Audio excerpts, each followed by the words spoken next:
السلام عليكم. لا تنسوا الاعجاب بالفيديو والاشتراك في القناة تشجيعا لنا لنستمر بنشر المزيد ان شاء الله.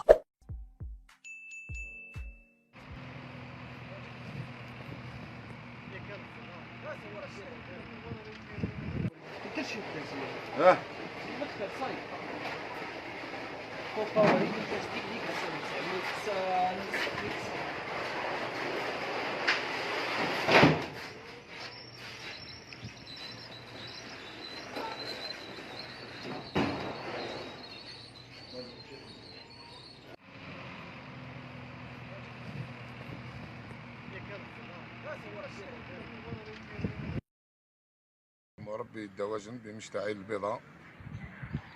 انا اللي مات عندي 51200 دجاجه بسبب تاع فيروس انفلونزا الطيور الاش 5.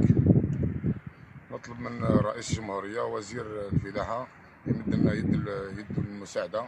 هذا الحدث اللي صار عندي تاع الدواجن من ارتفاع الحبوب، ثمن الحبوب والتيفيه ثاني تاع الدجاجه راهي بزاف علينا، راهي بزاف. التيفيه تاع الدجاج هي اللي خلاتنا ما نوصلوش باش نامنوا الدجاج تاعنا نديروا له على سورانس. نطلب من السلطات